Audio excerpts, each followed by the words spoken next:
Eu resolvi fazer esse vídeo como uma forma de homenagear minha mãe pelo Dia das Mães, que é nessa semana. Hoje é terça-feira da semana do Dia das Mães. E eu vou fazer isso através das fotos que eu separei. Vou pegar algumas fotos, 10 fotos, e juntar com 10 fatos ou histórias mesmo sobre a nossa vida, sobre a minha vida com ela. Não necessariamente as melhores histórias, mas as histórias que eu consegui selecionar e relacionar com algumas fotos, que eu acho que fica melhor.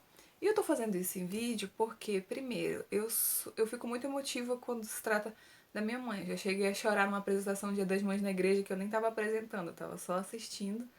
E eu comecei a chorar tanto, e as pessoas começaram a rir de mim, eu saí correndo, chorando, e minha mãe saiu correndo atrás de mim, também rindo. E então eu não consigo falar as coisas diretamente pra ela. E eu tô gravando vídeo porque a gente tá isolado em casa, de quarentena, só que ela tá trabalhando. Então eu vou poder gravar esse vídeo, editar e depois mostrar pra ela. Não sei o que vai ser desse vídeo. Mas, começando logo, porque tem muita coisa pra falar, eu vou mostrando as fotos e falando das histórias. Começando bem do começo, a minha foto é minha com ela, quando eu era bem pequena, pra ilustrar os meus primeiros anos de vida. Mais precisamente, os meus 2 primeiros anos de vida, eu tive intolerância à lactose. E ela precisou, principalmente nos primeiros meses, nos meus 6 primeiros meses, que eu só mamava, ela precisou cortar todos os laticínios da alimentação dela, porque eu me sentia mal, eu sentia muita cólica quando ela comia leite e eu mamava o leite dela depois disso. Então, isso é uma demonstração de amor muito grande, principalmente porque tem muitas mulheres que nem querem amamentar, nem amamentam. Eu não tô julgando, mas assim, algumas vezes não tem motivo nenhum, elas só não querem. E enquanto a minha mãe tinha todos os motivos para não amamentar por causa dessa dificuldade, ela teve que se privar de alguns alimentos para que eu continuasse podendo mamar. E isso eu acho que é uma prova de amor muito grande. A segunda foto, eu já sou um pouco maior, uma foto que a minha mãe nem tá presente. É uma foto de uma noite do pijama na minha casa, que a gente gostava de fazer a noite do pijama quando tava só a gente mesmo, tava eu, minha mãe e minha irmã. E a gente preparava a noite do pijama lá em casa, chamava as minhas amigas, ia todo mundo dormir na sala. E a minha mãe, graças ao sono dela, que é muito pesado, a gente conseguia fazer muita bagunça. Uma das melhores lembranças da minha infância são na minha casa, com as minhas amigas, fazendo noite do pijama, que a gente comprava um monte de besteira pra comer, alugava filme. E, e era muito divertido porque a gente podia fazer tudo isso com ela em casa, mas ela não se incomodava.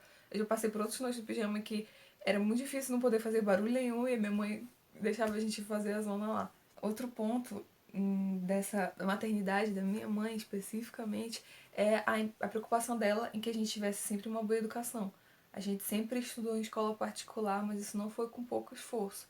A gente já teve que mudar de cidade para conseguir se manter em escola particular, em escolas onde tinha escolas mais baratas. Eu falo que a gente já chegou a pagar mais de mensalidade da escola do que de aluguel, quando a gente morou numa kitnet. Então ela realmente se esforçava muito para isso.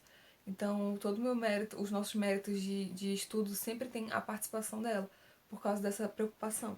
Além disso, já aconteceu nas épocas mais difíceis, a gente já começou a estudar sem ter como comprar o material escolar. A gente demorou a receber dinheiro e a gente não teve como comprar os livros didáticos. E a gente passava muita humilhação na escola por isso. Não sei se alguém já passou por isso, mas os professores começam a comentar: ah, por que você vem estudar pra cá se você não tem um livro? Quem não tem um livro, levanta a mão, sabe? E aí a gente continuou estudando até sem um livro mesmo, até que uma tia da minha mãe comprou os nossos livros, emprestou, né, o dinheiro para comprar, e minha mãe foi na hora da aula lá entregar. Assim que ela recebeu o dinheiro, ela comprou e entregou pra gente, a gente ficou super feliz, nem entendemos nada assim. Mas isso leva a um outro fato, de que ela nos deu uma família materna, uma família biológica muito muito boa de coração e uma família que tenho muito orgulho de participar. Por essa grande dedicação dela nos nossos estudos, ela sempre acreditou muito na nossa capacidade. Acreditou muito mesmo, até mais do que a gente. Inclusive, a quinta foto é de quando eu passei em arquitetura em segundo lugar, que foi uma prova que eu fiz. Eu fiz porque eu já tinha pago a prova, mas eu não tinha mais interesse no curso. E eu achei que eu fui muito mal na prova. Foi uma prova de vestibular, né? Vestibular, não EMA. Então, Eu acreditei muito que eu não ia passar e ela acreditava que eu ia passar, mesmo sem ter visto como eu fiz a prova. E a gente apostou. Eu apostei que eu não ia passar e ela apostou que eu ia passar. E se eu ganhasse, no caso, se eu não passasse, o meu prêmio seria uma caixinha de água tônica, que eu gosto muito de beber. E ela aceitou e tudo. E aí no dia que saiu o resultado, ela não conseguia abrir o resultado no computador dela. E ela mandou mensagem para outra pessoa, para a pessoa pesquisar e ver se eu tinha passado. E eu chorei muito, porque eu não queria que ela recebesse de outra pessoa a notícia de que eu não tinha passado. E aí depois, no fim das contas, eu passei em segundo lugar. Então, ela esteve certo o tempo todo sobre esse resultado. E no fim das contas eu ainda acabei ganhando a água tônica. A sexta foto é uma foto normal, assim, de uma das coisas que a gente mais gosta de fazer, pelo menos eu e minha irmã. A gente gosta muito de sair com ela, nós três, de repente depois tomar um sorvete. E essa foto específica foi lá na Praça do Forte, aqui em Macapá, de uma dessas vezes que a gente saiu para conversar e depois tomar sorvete, e foi muito bom. Essa foto é do Dia das Mães de 2015. A gente morava em São Luís e eu e minha irmã nos juntamos para dar para minha mãe de presente uma quantia de dinheiro, que se eu não me engano foi R$ 150. E uma coisa interessante dessa foto é que eu sempre gostei de vender comidas que eu gostasse de comer, porque eu levava para a escola, para a faculdade, e eu podia comer e podia vender também a própria comida. Então ganhava dinheiro e ganhava comida. E eu já vendi trufa de chocolate, já vendi cocada, já vendi brownie. E nessa época da foto, para eu conseguir a minha parte do dinheiro, eu vendia cocada. O diferencial dessa história é que a minha mãe quebrava o coco, descascava o coco e ralava o coco, deixava tudo preparado. Quando eu chegava de noite da escola, é que eu ia fazer a cocada. Então eu pegava já o coco pronto para fazer a cocada. E ela sempre teve esse trabalho e o dinheiro ia todo para mim. E ela não tinha como saber, né? Que eu tava planejando pagar, dar um presente para ela em dinheiro. Me juntar com minha irmã para isso, no caso. E mesmo assim, ela sempre fez, ela sempre quebrou, e a parte mais difícil, quem já abriu o coco, descascou, ralou, sabe como é difícil. E até que teve um dia que ela se cortou 2 vezes tentando descascar, tirar o coco da casca. Ela se cortou, foi até pro hospital para ver se precisava levar ponto, acabou não precisando, mas eu fiquei me sentindo muito mal por causa disso, porque eu tava usando é, essa cocada para conseguir dinheiro para dar um presente para ela, mas para mim não valia a pena se ela fosse estar se machucando. E aí eu até tentei eu mesmo cortar, só que eu não conseguia ter tempo pra isso, pra ralar o coco. Aí eu parei e aí a gente já se juntou e deu presente pra ela logo. Essa foto é de 2017, de uma cirurgia que eu precisei fazer. E eu já morava aqui em Macapá e fui pra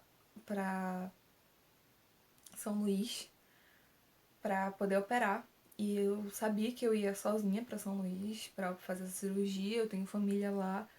E eu tava tranquila quanto a isso. Eu ia chegar lá, eu ia operar, ia ficar na casa da minha tia. Eu sabia que eu seria bem cuidada por ela e eu realmente fui. Só que quando chegou perto da cirurgia, minha mãe tava trabalhando aqui e tudo, não tinha pretensão de ir, mas quando chegou perto da cirurgia, ela começou a perceber que eu ia precisar dela antes mesmo que eu pudesse achar que eu ia precisar. Então ela postou no Facebook pedindo ajuda para quem pudesse para ajudar ela a chegar aqui, lá em São Luís, para me ajudar, para passar pelo menos uns 2 dias do período da cirurgia mesmo, pra gente ficar perto, né, pra ela me ajudar nesse período. E ela conseguiu, ela ganhou as passagens de ida e de volta e ela foi lá me ver. E essa foto é do pós-operatório imediato, que eu fiquei muito inchada, o meu rosto ficou muito inchado, eu vomitei sangue, eu precisava de ajuda para tomar banho, porque eu fiquei muito fraca, eu chorei muito, então realmente eu ia precisar que ela estivesse lá, e ela percebeu isso e fez acontecer, mesmo que ela não tivesse condições, ela pediu e conseguiu. Essa foto agora é a foto de capa do Facebook da minha mãe, que inclui o meu namorado, então eu acho que ela é uma sogra muito fofa, a gente nunca teve nenhum problema de problemas clássicos de sogra. É um problema que nem eu nem meu namorado temos. Ela usa essa foto no Facebook, eu acho muito fofa. E quando a gente morava numa outra casa que era bem pequena, a atual ainda é pequena, mas a outra também era pequena, e ela comprou um banco, a gente até personalizou o banco pra gente sentar lá fora, pegar um vento. É um banco especial pra nós dois. E eu achei uma atitude muito fofa dela também. A última foto é a foto mais recente, é de quando, de uma semana antes de começar a quarentena, pelo menos pra mim, teve meu aniversário. Eu ia passar o dia todo na faculdade e ela fez um bolo pra eu comer com os meus amigos, no dia mesmo do aniversário, já que eu não ia poder ter nada. Foi uma terça-feira. E aí, quando foi no sábado, a gente conseguiu comemorar com a família, com os amigos mais próximos, do jeito que eu gosto. E essa foi a minha última comemoração antes de começar o isolamento. Então, esse foi o vídeo, esses foram as fotos, os fatos. Algumas fotos tinham mais fatos, alguns fatos tinham mais fotos. Mas consegui falar sem chorar, eu vou conseguir mostrar pra ela depois. E além disso, eu dei um presente físico, que foi uma flâmula, que eu vou botar foto também. Escrito: sua melhor contribuição para a humanidade talvez não seja algo que você faça, mas alguém que você crie. E eu acho que isso é uma realidade não só para minha mãe, não só para uma mãe de uma pessoa que seja muito importante, que tenha um impacto muito importante, mas é o que eu penso na maternidade de modo geral. Qualquer pessoa, qualquer mãe, ela tá criando uma pessoa que vai perpetuar após ela e vai continuar ali, vai talvez criar outras pessoas, e essa pessoa criada por uma mãe, ela vai atender pacientes, ela vai atender clientes, ela vai lidar com pessoas no trânsito, ela vai criar filhos. E eu acho que tudo isso tem um impacto muito grande. É a pessoa que você deixa ao mundo. Então, quando o seu filho não se torna um presidente, não quer dizer que você não teve sucesso como mãe, né? A maioria das pessoas não vão ser mães de presidente, mas elas podem ser mães de pessoas bem-sucedidas, de pessoas felizes, de pessoas que sabem se relacionar com as pessoas, que têm inteligência emocional. Eu acho que tudo isso é muito importante e essa foi a homenagem que eu resolvi fazer para ela esse ano. Te amo, mãe.